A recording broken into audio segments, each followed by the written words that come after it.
할렐루야! 네, 감사합니다. 오늘 말씀도 분량이 적지 않았습니다. 1절부터 37절까지. 그리고 내용도요, 군더더기가 없이 아주 많은 이야기들이 담겨져 있습니다. 이 내용은 방금 전에 일어난 일을 기술한 것이 아니라 이미 과거에 있었던 일에 대해서 회고하는 형식으로 기록된 말씀입니다. 이 신명기 말씀의 대부분은 회고하는 말씀이죠. 전에 하나님께서 우리에게 어떻게 행하여 주셨는지, 우리는 그런 하나님 앞에 어떤 모습을 보여드렸는지, 그 와중에 우리는 어디서 어디로 이동했고 그곳에서는 어떤 사건이 있었는지, 그것을 이제 알려주는 겁니다. 왜 알려줄까요? 시험 봐가지고 관리를 뽑으려고, 공부시키려고 알려주는 건가요? 그렇지 않습니다. 중요한 건 현재고, 그리고 미래인데 과거에 대해서 자꾸 반복하고 기억하게 하고 회상하게 만드시는 것은 그 과거로부터 배울 교훈이 있기 때문에 그렇습니다. 1장에서도 그런 말씀을 드렸지만 이스라엘 백성의 과거의 모습 중에서 정말 신나고 정말 자랑스럽고 그런 모범적인 모습은 그리 많지 않습니다. 그보다는 실수하고 실패하고 원망하고 넘어지고 하나님을 실망시켜드리고 하나님 앞에 징계를 받는 순간이 어쩌면 더 많았는지도 모릅니다. 하나님께서 이스라엘 백성들의 죄를 용서하셨기 때문에, 많이 눈 감아주셨고 많이 참아주셨기 때문에 그나마 성경에 기록된 정도만 남겨져서 전해지는 것뿐이지, 실제로는 성경에 기록된 것보다 훨씬 크고 작은 이스라엘 백성들의 좋지 못한 모습들이 많이 있었던 것 같습니다.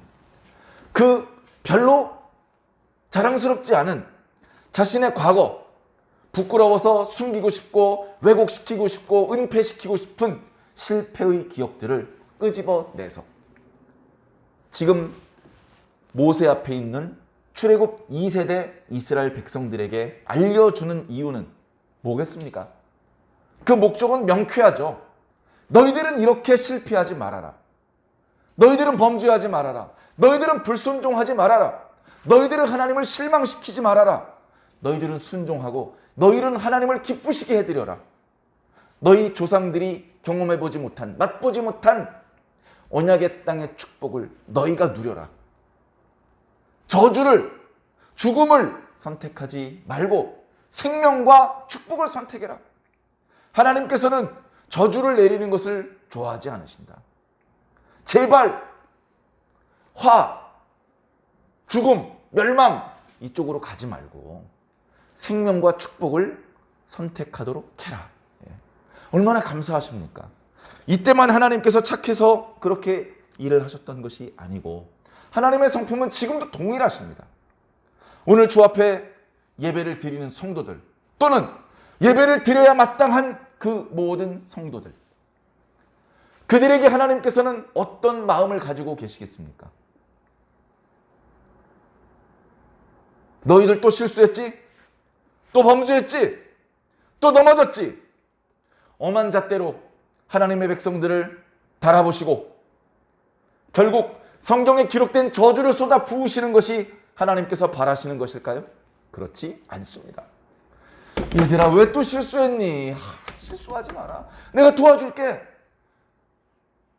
나에게 도와달라고 기도해라. 나에게 당신의 뜻은 무엇입니까? 라고 여쭈어 보아라. 내가 알려줄게. 내가 가르쳐줄게. 내가 들려줄게. 하나님 길을 열어주세요. 그렇게 부탁을 해라. 내가 길을 열어줄게.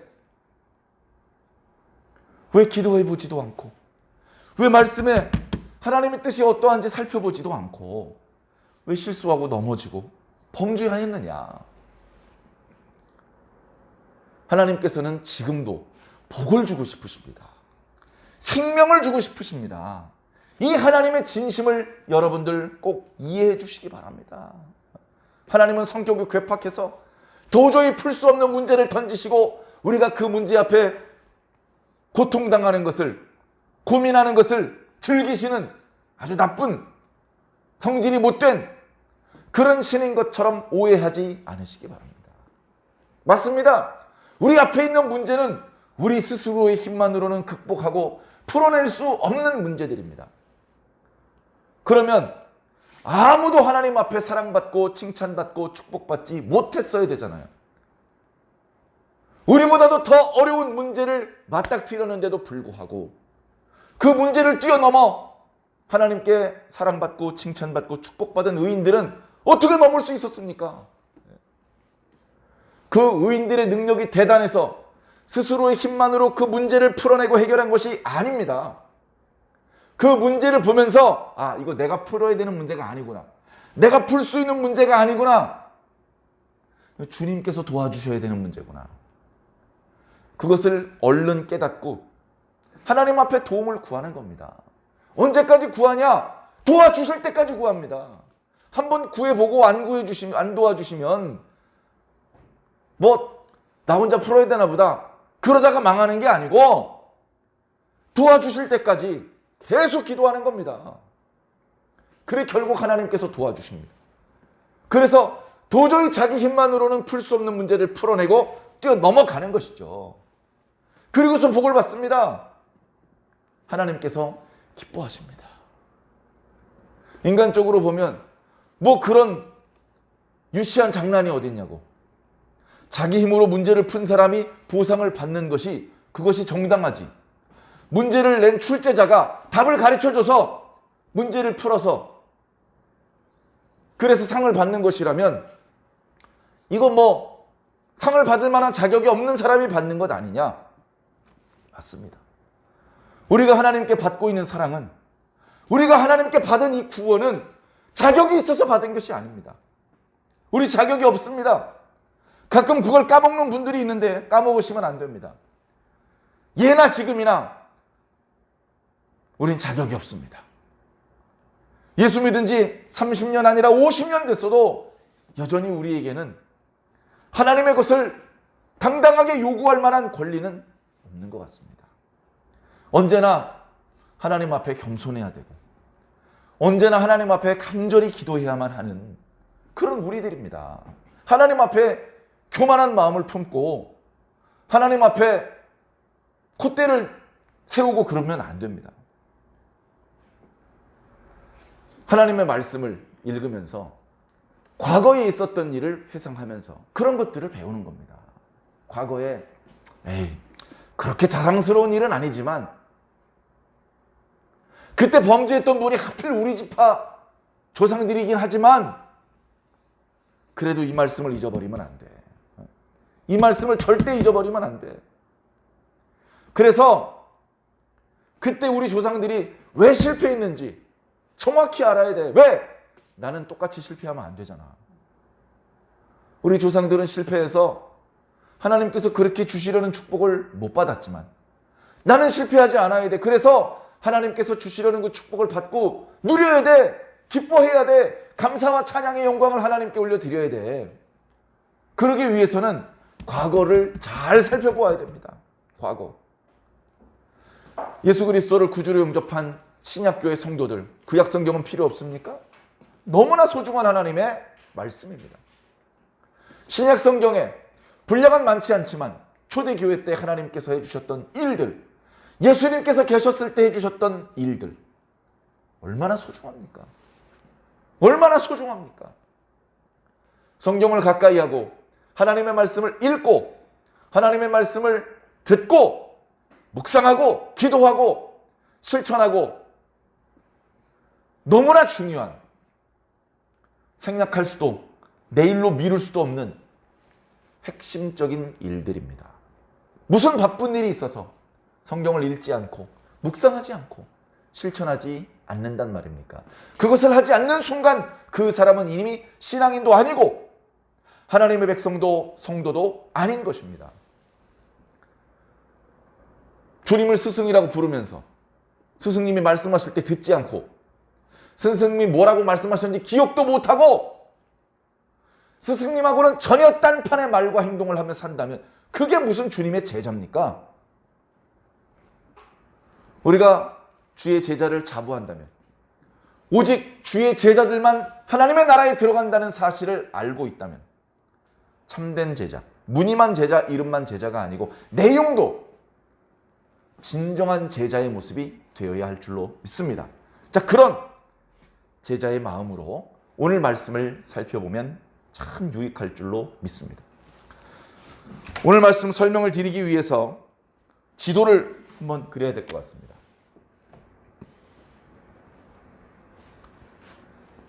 이 지중해가 있고 가나안 땅이 있죠. 가나안 땅 해안선이 단조로운데 한 군데 이렇게 불쑥 튀어나온 곳이 있습니다. 여기가 이제 갈멜산입니다. 갈멜산. 그렇게 높은 산은 아닙니다. 갈멜산이 있고 그 다음에 뭐 작은 강들도 많이 있는데 저 멀리 헬몬산으로부터 흘러내려오는 요단강이 이스라엘 땅에서 가장 긴 강이고 큰 강이고, 다른 강들은 비가 오지 않는 계절에는 말라버리지만 요단강만큼은 물의 양이 줄기는 하지만 그래도 완전히 끊어져 말라버리지는 않는 유일한 강입니다. 그래 요단강이 흘러내려오다가 갈멜산 있는 데쯤에 갈릴리 호수가 있고, 여기서 계속해서 요단강이 흘러내려가서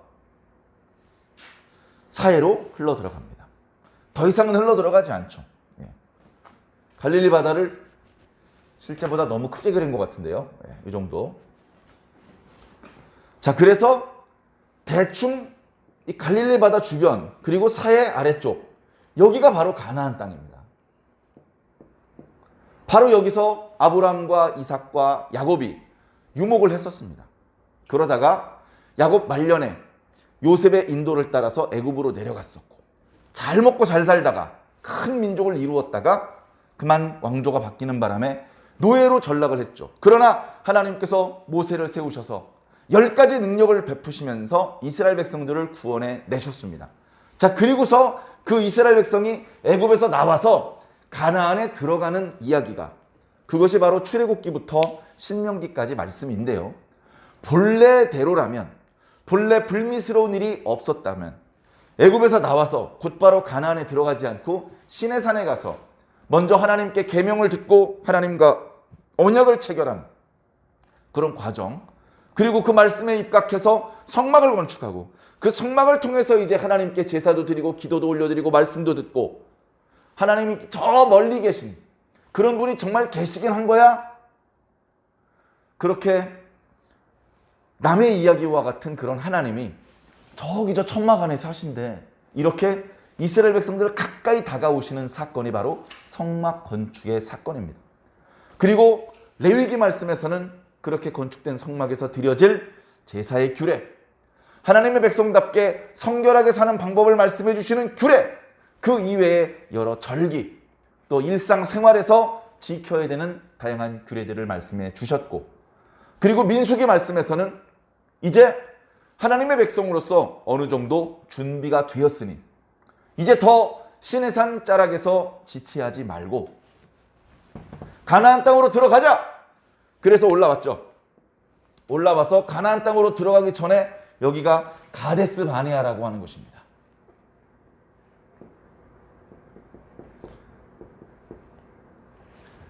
가데스 바네아. 그래서 여기서 언덕을 넘어서 여기가 산지고 광야 지역이지만 통과해서 들어가면 그야말로 젖과 꿀이 흐르는 정말 아름답고 비옥한 살기 좋은 그런 땅인데, 이스라엘 백성들이 신명기 1장 말씀을 보면 그냥 들어가지 않고 하나님의 명령을 모세가 백성들한테 선포해 주었는데, 백성들이 말하기를 그냥 들어가지 말고 정탐꾼을 먼저 보내는 것이 좋을 것 같습니다. 그래서 모세가 허락을 해줍니다. 그러면 내가 시키는 대로 해라. 각 지파에서 한 명씩 정탐꾼을 선발해서 보내라. 그래서 그 12명이 이 땅을 탐지하게 될 것이다. 그래서 그 사람들이 40일 후에 돌아옵니다. 그 사람들이 가지고 나온 그 땅에서 이렇게 경작하는 과일들을 보면서 정말로 그 땅은 아름다운 땅이고 젖과 꿀이 흐르는 땅이다. 하나님께서 선지자 모세를 통해서 말씀하신 그대로다. 정말 좋은 땅이다. 그런데 문제가 있다. 그 땅에는 이미 많은 사람들이 살고 있다. 그들의 숫자는 우리보다 많다. 그들이 살고 있는 성읍은 두꺼운 성벽이 있고 성벽은 무척 높다. 그리고 그들에게는 군대가 있다. 군대 장관도 있고 훈련도 받았고 갑옷과 방패와 칼과 창으로 무장하고 있다. 그리고 그들 한 사람 한 사람의 키가 커서 우리는 그 사람들 바로 옆에 서면 메뚜기와 같다. 그런 이야기를 했습니다. 일부러 하나님의 백성들을 두렵게 만들어서 범죄하게 만들려는 의도는 아니었을 것입니다. 있는 그대로 이야기를 한 것일 것입니다. 그러나 그들의 말 덕분에 이스라엘 백성들은 하나님을 온전히 의지하지 못하고 하나님을 원망하고 가나안 땅 차지하는 것을 포기하고 애굽으로 돌아가자. 이런 하나님께서 들을 때 분노하실 수밖에 없는 말을 내뱉고 말았습니다. 그래서 종종 말씀드린 것처럼 신의 산에서 금송아지를 만든 사건보다도 저 가데스 바네아에서 10명의 정탐꾼의 말을 듣고 모든 이스라엘 사람들이 울면서 하나님을 원망했던 사건, 그 사건이 더 이스라엘 백성들에게는 치명적인 범죄의 사건이었습니다. 그 범죄의 사건에서 백성들은 더 이상 모세와 아론의 말을 들으려고 하지 않았습니다. 그리고 그 10명의 정탐꾼들과 함께 정탐을 했던 여호수아와 갈렙, 그들도 정탐꾼인데 그 두 사람의 정탐꾼의 말을 들으려고 하지 않았습니다. 여호수아와 갈렙은 힘을 다해서 말했습니다. 맞다! 저 10명의 정탐꾼들의 말이 다 맞다. 그러나 우리에게는 하나님이 있다. 하나님께서 우리와 함께 하시면 그들이 아무리 숫자가 많고 그들이 아무리 키가 크고 그들의 성벽이 아무리 높아도 그들은 우리 밥이다. 하나님께서 들으실 때 분노하실 수 있는 그런 말을 입에 담지 마라. 이럴 때일수록 하나님을 더 의지해야 된다. 붙잡아야 된다. 하나님을 붙잡고 들어가서 싸워서 이기자. 참 들으면서도 가슴이 뜨거워지는 그런 말을 했습니다. 그런데 안타깝게도 이스라엘 백성 중에는 아무도 여호수아와 갈렙의 말을 귀담아 들으려고 하지 않았습니다. 그들의 말을 들으면서 가슴이 뜨거워지고 맞아 우리에겐 하나님이 계셨지. 생각해봐. 우리가 애굽에서 어떻게 나왔겠어? 애굽이 얼마나 센 놈들인데 여기 가나안 사람들하고는 비교도 안 되게 애굽이 훨씬 더 센 놈들이었지. 그런데 하나님의 능력 앞에 애굽 사람들도 별 수 없이 우리를 보내줄 수밖에 없었잖아. 애굽도 물리치신 하나님인데 그 하나님이 지금 우리와 함께하고 계신데 여기 저 가나안 몇 명 이걸 못 이기겠어? 그렇게 믿음의 마음을 먹을 수도 있을 텐데 안타깝게도 그런 사람은 아무도 없고 오히려 믿음의 증언을 했던 여호수아와 갈렙, 끝까지 그들을 하나님 편으로 통솔하려고 했던 모세와 아론을 때리고 모욕을 주고 돌을 던지려고 했습니다. 하나님께서 더 지체할 수가 없었습니다. 아이고 이놈들 또 싸운다. 애들은 싸우면서 큰다더니 오늘 또 싸우네. 또 싸워. 아이고 지긋지긋하다. 그렇게 적당히 말씀 피우다가 잠잠해지면 참 좋았을 텐데 돌아가는 상황이 점점 악화되고 있습니다. 잘못했다가는 하나님 편에 서서 믿음의 증언을 했던 두 명의 증인들과 당신의 종 이스라엘 백성들의 지도자였던 모세와 아론마저 상할 수도 있는 상황이 되었습니다. 그래 그들이 당신의 사랑하는 종들을 치료하는 순간 하나님께서 임하셨습니다. 강하신 능력과 영광으로 임하시자 모든 이스라엘 사람들이 그 앞에서 머리를 땅에 댈 수밖에 없었습니다. 그렇게 하나님께서 강한 힘으로 모든 이스라엘 사람들을 압도하신 이후에 모세에게 얘기하셨습니다. 결국 그들을 죽이시겠다는 겁니다. 그들을 다 죽이겠다는 겁니다. 지금 범죄한 저 사람들을 내가 다 죽이겠다. 지금 저놈들이 말한 그대로 저들 중에는 한 사람도 저 언약의 땅을 맛보지 못하게 만들겠다. 모세가 용서해달라고 또 기도합니다. 참, 방금 백성들한테 얻어 터질 뻔했는데 그 백성들을 살려달라고 기도하는 거예요. 하나님께서 그 기도를 또 들어주십니다. 들어주시는데 지금 당장 죽이지는 않지만 그들을 광야에서 방황하다가 죽게 만들 것이다. 자, 그렇게 해서 여기서 여기로 들어가지 못하고 다시 나왔습니다. 다시 나오고 여기 세일산이 있는데 이 주변을 뺑뺑뺑뺑 도는 거예요. 이 주변을. 저 주변을 뺑뺑뺑뺑 도는 게 38년입니다. 오늘 말씀 앞부분에는 정확한 연대가 나오지 않습니다. 뒤에 표현이 있습니다. 자, 오늘은 하나님께서 모세에게 말씀하십니다. 너희들이 세일산 주변을 헤매는 것이 꽤 오래되었으니 다시 가나안 땅으로 올라가라. 북으로 올라가라. 그래서 다시 가데스 바네아로 올라갑니다. 다시 가데스 바네아로 올라가는데 거기서 전에 정탐꾼이 갔던 대로 이 방향으로 가나안 땅으로 들어가지를 못합니다.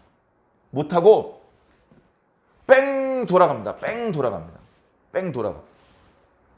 자, 그 뺑 돌아가기 그 길을 이게 표시를 해서 알려드리기 전에 거기에 지금 어떤 사람들이 살고 있는지를 먼저 말씀을 드리겠습니다. 이 사해 남쪽에 이 세일산 주변에 에돔 족속이 살고 있습니다. 에돔 족속은 과거 야곱의 형이었던 에서가 조상이 된 그런 족속입니다. 물론 이 땅이 텅 비어있는 땅은 아니었습니다. 우리가 잘 아는 것처럼 에서도 야곱과 함께 아버지 이삭과 함께 가나안 땅에 있었죠. 주로 가나안 약간 남쪽 브엘세바 주변에 이제 살고 있었는데 거기서 하나님의 뜻이 그리고 자기 아버지의 뜻이 이 가나안 땅을 야곱에게 통째로 다 주는 것이 아버지의 뜻이라는 것을 깨닫고 동생과 싸우지 않고 양보를 합니다. 나는 내려가서 이 세일산 주변에 살게. 여기 가나안 땅은 야곱아 네가 아버지 잘 모시고 네가 이 땅을 잘 가꾸도록 해라. 그렇게 해서 에돔이 이제 가나안에서 살지 않고 남쪽으로 내려온 것이죠. 그래 세일산 주변으로 갔는데 거기가 텅 비어있는 땅이 아니에요. 거기 이미 호리 족속이 살고 있습니다. 호리 족속이 이미 살고 있는데 거기서 에서가 자기 일족들을 살게 하려면 어떻게 해야 되겠습니까? 호리 족속들을 격파하는 것이죠. 호리 족속들을 다 죽이고 쫓아내고 그 땅을 에서가 자기의 식솔과 자신을 따르는 무리들과 함께 살았던 것입니다. 그리고 시간이 오래되어서 그들이 에돔이라고 하는 아주 작은 국가를 이루게 되었죠. 자, 조금 더 올라가면 여기 모압이 있습니다. 모압은 그 조상의 이름이 모압입니다. 모압은 롯의 아들입니다. 참 또 이 얘기하면 너무 길어질까 두려운데 빨리빨리 간단하게 설명을 드리자면 아브라함이 갈대아 우르에서 나올 때에 조카 롯도 같이 나왔습니다. 바로 이 롯이죠. 그래 다른 가족들과 달리 조카 롯은 계속해서 아브라함과 동행을 했습니다. 그러다가 아브라함의 소유가 많아지고 롯의 소유도 많아지니까 아브라함의 가축을 관리하던 목자들, 롯의 가축을 관리하던 목자들 사이에 싸움이 벌어지는 거예요. 아니 가족끼리 왜 싸워? 그래 안 되겠다 싶어서 아브라함이 네가 그동안 나와 같이 다녔는데 이제 소유가 많아졌으니까 우리 각자의 길을 가자. 네가 동하면 나는 서를 하고 네가 서하면 나는 동을 하겠다. 그래 롯이 이렇게 보니까 당시 소돔성 있는 쪽이 거기 물이 많고 목초지가 있고 거기 가면 장사도 잘 되고 거기가 뭔가 살기가 좋은 것 같습니다. 비도 안 오고 풀도 안 자라고 누가 그런 데 가서 살고 싶겠습니까? 그래 롯이 소돔성을 선택을 했고 아브라함은 그 반대 황량한 광야를 향해서 둘이 이제 갈라섰습니다. 갈라섰는데 아브라함은 비가 안 오는 광야, 풀이 안 자라는 광야로 들어가도 복을 받아요. 하나님이 롯을 따라가신 것이 아니고 아브라함을 따라가셨기 때문에 그렇습니다. 롯은 소돔에 가서 처음엔 의도했던 대로 장사도 잘 되고 돈도 많이 벌게 되었습니다. 그러나 소돔성 자체가 죄악으로 하나님께 범죄하는 그런 도시였기 때문에 하나님께서 세상 지말까지 기다리지 못하시고 소돔과 함께 고모라를 불과 유황으로 멸망시키려 하셨고 그날 함께 멸망을 당할 뻔했습니다. 그래 불과 유황을 쏟으셔서 결국 하나님의 계획대로 소돔과 고모라는 완전히 이 땅에서 자취를 감출 정도로 하나님의 진노를 쏟으셨는데 아브라함을 생각하니 롯이 함께 죽는 것을 보고만 있을 수가 없습니다. 그래서 두 천사를 보내셔서 심판을 베푸시면서 동시에 롯과 그에게 속한 가족들을 구원해 내셨죠.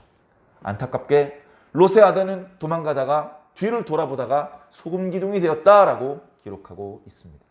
그래 도망 나온 게 롯과 두 딸만 도망을 나왔습니다. 그런데 이 두 딸이 롯과 달리 소돔성에 살면서 소돔성의 음란한 문화에 완전히 쩔어 있었습니다. 그래서 이 두 자매가 야 우리 이렇게 산속에 숨어 살다가 나이가 들어서 죽으면 우리 아버지의 가문은 대가 끊어진다. 그러면 안 되니까 자 우리가 우리 아버지에게 술을 먹이자. 그래서 술이 만땅 취하게 만든 다음에 옷을 벗고 아버지 품에 안기자. 그래서 첫 번째 날은 큰딸이 아버지와 동침을 합니다. 그렇게 해서 낳은 아들이 베남미, 나중에 암몬족 속의 조상이 되고요. 그 다음에 둘째 아들, 둘째 딸이 또 그 다음 날도 아버지를 술을 잔뜩 먹여서 아버지가 인사불성이 되게 만든 다음에 옷을 벗고 아버지랑 동침을 합니다. 그렇게 해서 생긴 아들이 모압입니다. 바로 이 모압족 속의 조상이죠. 그들의 출생 자체가 그렇게 건전한 모습이 아닙니다. 모압에게 롯은 아버지입니까? 할아버지입니까? 설명하기 어렵습니다. 참 부끄럽고 지저분한 상태가 돼버린 겁니다. 물론 만취된 상태였기 때문에 롯이 의도한 것은 아니지만 결과적으로 그런 모습. 그래 크게는 아브라함의 일족이었지만 결국 그들은 하나님의 긍휼하심을 입었음에도 불구하고 결국 하나님의 백성들을 괴롭히는 역할을 하고 최종적으로는 모압과 암몬은 하나님의 백성의 회중에 절대로 들어올 수 없다는 말씀을 듣게 되고 마는 것입니다. 자, 그러나 이때 이스라엘 백성들이 지나갈 때는 하나님께서 이 모압 사람의 땅을 건드리지 말라고 말씀하십니다. 그 땅을 내가 너희들에게 한 발자국도 주지 않을 것이다. 그렇게 말씀하시죠. 자, 그 바로 옆에 암몬 족속이 있습니다. 암몬 족속은 벤 암미의 자손들이죠. 그리고 그들도 롯의 자손들입니다. 이 땅에 이미 사람이 살고 있었어요. 여기 뭐 에밈인가요? 에밈 족속이 있었는데 그들을 격파하고 모압 사람들이 거기 산 거고요. 암몬 족속도 여기 삼순밈이라는 그 백성들이 살고 있었는데 그들을 격파하고. 근데 이 사람들이 보통 사람들이 아니고 유다 사람들, 뭐 암몬 사람들, 모압 사람들보다 키가 커서 아주 안악자손들 같다. 그래서 그들을 두려워했습니다. 많은 사람들이. 그런데 이스라엘 백성들은 여기서 이 가나안에 키 큰 사람들 좀 있으니까 두려워서 우리 다 죽었다라고 하나님을 실망시키는 말을 했는데 그런 안악자손과 같은 사람들이 있었는데도 불구하고 암몬 자손이나 모압 자손들은 그들을 담대하게 격파시키고 그 땅을 차지했거든요. 이런 이야기를 들으면 이스라엘 사람들이 좀 부끄러워할 줄 알아야 됩니다. 이런 과거의 이야기들을 들으면서. 자, 그리고 좀 더 올라오면 여기 이제 아모리인의 땅입니다. 아모리인의 땅. 여기는 이제 바산이라고 부르죠. 바산 여기는 이제 옥이 있고 여기 시온이라는 왕이 있습니다. 여기 암몬, 아모리, 바산 이 땅과 관련된 이야기는 이제 뒤에 나오는데요. 자, 그래서 이스라엘 백성들이 여기서 명령을 받고 그러니까 출애굽 1세대도 가데스 바네에서 명령을 받고요. 출애굽 2세대도 가데스 바네아에서 가나안 땅으로 들어가라는 명령을 받습니다. 그런데 그때는 요 가까운 길로 들어가지 못하고 정탐꾼들이 백성들을 범죄하게 하는 관계로 한 발자국도 가나안 땅에 들어가지 못했습니다. 오히려 많은 백성들이 죽임을 당했고 오랜 기간 동안 광야에서 방황할 수밖에 없었습니다. 오늘 말씀을 보면 이 에돔 땅을 지나서 여기 시내가 하나 흐르는데요. 이 시내를 건너갈 때까지 여기 헤맨 기간이 38년이라고 그럽니다. 38년. 이 38년 동안 여기서 하나님 앞에 범죄했던 사람들 다 죽였다. 군대를 계수했지 않습니까? 민수기 1장 말씀에 20세부터 60세까지 싸움에 임할 수 있는 사람을 계수를 했습니다. 60만 명이 넘었습니다. 그래서 대략 60만 대군 그렇게 불렀습니다. 모든 인구를 다 계수한 게 아니죠. 그 60만 명이 10명의 정탐꾼들의 말을 듣고 하나님께 범죄를 한 겁니다. 그래서 그들을 이 38년 동안에 다 죽게 만드신 것이죠. 그러니까 이 시내를 건너갈 때쯤 되니까 저 가데스 바네아에서 하나님께 범죄했던 사람은 한 명도 없어요. 한 명도 없어. 나이가 많은 사람 중에는 모세와 아론,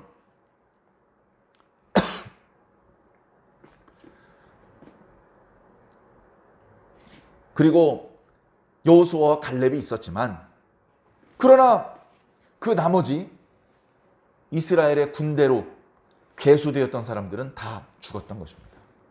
하나님께서는 말씀하십니다. 에돔 땅을 들어가서 에돔 사람들을 괴롭히지 마라. 그 땅을 내가 너희들에게 준 것이 아니다. 너희들이 양식이 필요하고 물을 마셔야 되겠으면 에돔 사람들한테 돈을 줘라. 자, 그래서 개울을 건넌 다음에는 모압 땅인데 모압 땅도 마찬가지다. 모압 사람들 괴롭게 하지 마라. 그들과 싸우지 마라. 그들에게 양식과 물을 공짜로 먹고 마시지 마라. 왜? 그 땅은 내가 모압 사람들한테 준 거야. 롯 자손들에게 준 거야. 너희에게 준 게 아니야. 그 다음에 암몬 사람의 땅. 그 땅도 너희 땅이 아니다. 그 땅도 너희 땅이 아니다. 내가 그 땅도 롯 자손에게 준 거다.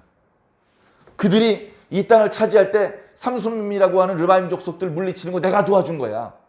내가 암몬 사람들 여기 정착시킨 거야. 그러니까 그 땅에 대해선 욕심을 품지 마. 그냥 내가 너희에게 명한 대로 싸울 수 있지만 싸우지 말고 그냥 지나가. 통과해. 그리고 말씀하십니다. 그 다음엔 아모리인의 땅이거든. 이 땅은 내가 너희들한테 준다. 그 땅 백성들도 너희 손에 붙일 것이고 거기 있는 모든 땅을 너희들한테 주니까 너희들은 그들을 격파에 물리치고 그 땅을 너희 기업으로 삼아라. 그렇게 말씀하셔서 이 아모리 사람들을 격파합니다. 그리고 이어지는 3장 말씀에 보면 바산왕 옥도 격파를 해서 나중에 보면 이쪽 땅을 이스라엘 사람들의 땅으로 밑에부터 르우벤 지파, 갓 지파, 므낫세 반 지파가 기업으로 받는 그런 말씀들이 이어지는 것이죠. 그래 이스라엘 백성들이 여기서 에돔 사람 땅의 땅을 뺑 돌아서 모압과 암몬을 그냥 통과해서 아모리 사람들을 공격을 합니다. 이어서 바산왕 옥도 결국은 이제 아모리 족속인데 다 격파를 하고 이 땅을 다 격파를 하고 다시 여기 모압 평지에 모인 겁니다. 모압 평지에 모여서 지금 신명기 말씀을 모세로부터 듣고 있는 것이죠. 누가? 출애굽 2세대 이스라엘 백성들이.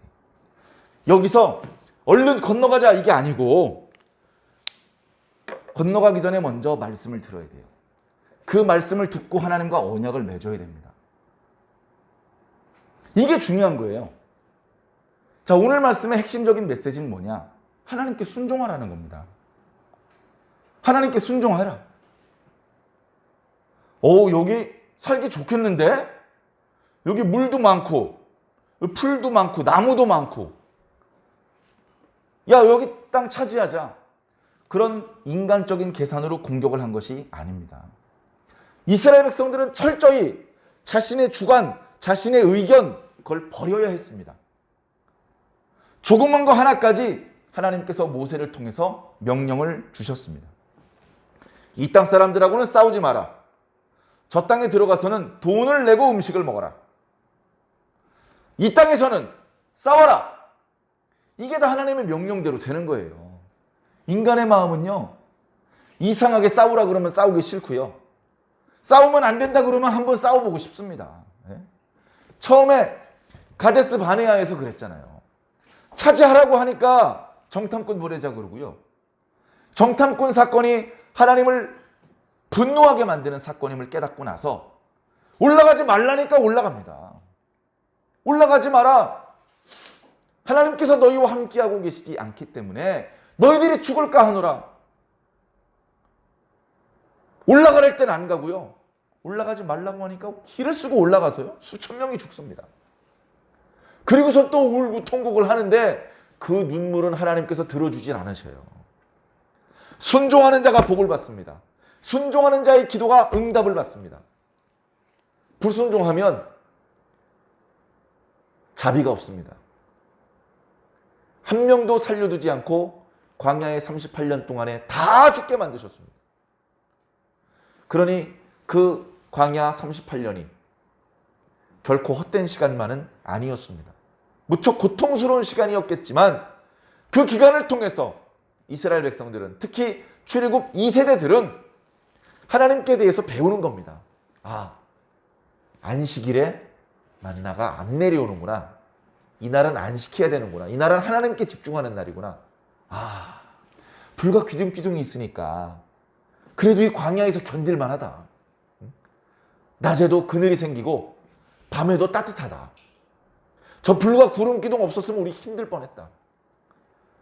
하나님께서 까먹지 않으시고 날마다 만나를 주시는구나. 정말 감사하다. 야, 저놈들과 싸워서 이길 수 있을까? 하나님께서 싸우라고 하시니까 아군은 한 명도 안 다치고 죽지도 않고 이기는구나. 우리 실력으로 이긴 게 아니구나. 하나님께서 싸워주신 거구나. 이것을 광야에서 보내는 38년, 그리고 전체 40년 기간 동안 출애굽 2세대들이 직접 경험을 하는 겁니다. 싸우지 말라고 할 때는 안 싸우고 싸우라고 할 때는 싸우는 겁니다. 그렇게 했더니 승리가 있고 축복이 있는 것입니다. 오늘 우리들은 어떻습니까? 우리 2022년도를 살고 있죠. 우리 오늘날 그리스도인들은 어떻습니까? 하나님 말씀에 잘 순종하고 있습니까? 하나님 말씀 잘 듣고 있습니까? 자기 욕심, 자기 의견에 이끌려 다니지 않습니까? 내 욕심이 저쪽으로 가고 싶어. 그래서 저쪽으로 가기로 하고 하나님께서 도와주시기를 바라는 기도를 올리고, 그것은 하나님의 주권을 인정하는 진정한 성도의 모습이 아닙니다. 하나님의 주권을 인정한다면 어딜 가기 전에 먼저 하나님께 여쭈어 봐야 됩니다. 하나님의 응답을 기다려야 됩니다. 응답을 받고 움직여도 늦지 않습니다. 그 부분이 쉽지 않죠. 이게 응답인가? 정말 무슨 성경에 나타나는 것처럼 하나님을 환상 중에 만나고 그런 체험을 하는 경우는 극히 드뭅니다. 우리를 미워서, 우리를 무시하셔서 우리에겐 환상을 안 보여주시는 것이 아니라 그걸 보면 우리가 감당하지 못하고 교만해지기 때문에 안 보여주시는 것이 은혜입니다. 그러나 그런 환상을 보지 못한다고 해서 하나님께서 응답을 안 주시는 것은 아닙니다. 내가 영적으로 깨어있고 말씀 들으면서 기도하면서 하나님의 성령에 의해서 만져짐을 입습니다. 만져짐. 우리는 우리 스스로 통뼈가 아닙니다. 우리 내 맘대로 하나님의 백성이 아닙니다. 하나님께서 나를 만져주셔야 됩니다. 우리는 처음에는 볼품없는 진흙덩어리에 불과합니다. 그러나 하나님께서 자꾸 만져주시다 보면 마스터피스, 걸작품이 나오는 겁니다. 하나님의 걸작품으로 바뀌는 겁니다. 하나님께서 누르시는데 안 들어가고 버팅기면 걸작품이 나오겠습니까? 내 생각, 내 의지가 꺾이지 않고 그냥 살아있는데 걸작품이 나올 수가 없죠. 하나님께서 누르면 누르시는 대로, 말랑말랑 돋아 세우시면 세우시는 대로, 하나님께서 하시는 대로 맡겨서 절대 순종해야만 하나님께서 원하시는 모양이 나올 수가 있는 것입니다. 그런 의미에서 지금 신명기 1장에 이어서 오늘 2장 말씀은 21세기의 그리스도인들에게도 너무나 중요한 하나님의 말씀입니다. 우리도 순종해야 삽니다. 광야 1세대와 2세대가 극명하게 비교가 됩니다. 광야 1세대는요, 순종하지 않아서 멸망당한 겁니다. 광야 2세대는요, 순종하니까 연전연승하는 겁니다. 전투가 벌어지지도 않았는데 이 아모리 땅을 차지할 거라는 말씀을 주시면서 이 전투로 인해서 이제 이 근방에 있는 모든 사람들이 이스라엘을 두려워하게 될 것이다 라고 말씀하십니다. 그 전까지는 이스라엘을 별로 두려워하지 않습니다. 그 전까지는 싸우질 않고 먼 길로 돌아나가고 에돔 족속이 군대 몰고 나오니까 무서워서 도망치는 것 같은 그런 모습을 보였기 때문에 그때까지는 주변 사람들이 이스라엘 사람들을 두려워하지 않습니다. 그러나 요단강 동쪽의 강자 아모리 왕 시온을 격파했을 때에는 깜짝 놀랐습니다. 아니, 저 강력한 왕을 어떻게 격파했지? 저 강력한 군대를 어떻게 무찔렀지? 하나님께서 함께 하시면 할 수 있습니다. 교회 역사가 마찬가지입니다. 할 수 있다고 하신 분은 목사님이 아니고 하나님이십니다. 그 하나님 믿고 가는 거예요. 인간이 할 수 있는 범위까지만 하는 거라면 교회는 오늘날까지 유지되지도 않았습니다. 교회가 중간에 끊어져 없어져 버리지 않고 오늘 우리들의 시대에까지 이어지고 우리 다음 세대에까지 계속해서 이어질 수 있는 것은 우리의 힘이 아니라 우리의 지혜가 아니라 지금도 살아계신 하나님과 예수님과 성령님의 의지고 능력이십니다. 사랑하는 성도 여러분, 오늘 듣고 있는 이 말씀을 나에게 주시는 말씀으로 받으시기 바랍니다. 나의 인생에서, 내가 가는 인생의 여정길에서 내 마음대로 움직이지 않고 매 순간 하나님의 뜻이 무엇인지 여쭈어 보고 하나님의 응답에 따라서 움직일 수 있는, 순종할 수 있는 저와 여러분들이 된다면 우리 인생의 앞길에 유혹도 있을 수 있고 함정도 있을 수 있고 또는 우리가 감당하기 어려운 강적을 만날 수도 있는데 그 모든 순간에 넘어지고 범죄하고 실수하지 않고 때로는 우회해서 때로는 뛰어넘어서 우리가 가야 될 길을 가장 빠르고 안전하게 갈 수 있게 될 것입니다. 그 모든 여정 가운데 저와 여러분만 가지 않고 주님께서 함께 해주신다면 우리는 실패하지 않고 목적지에 도착할 수 있을 것입니다. 우리를 사랑하시는 주님의 이름을 날마다 부르시며 그 뜻대로 승리하는 저와 여러분들이 꼭 되기를 예수님 이름으로 간절히 축원합니다.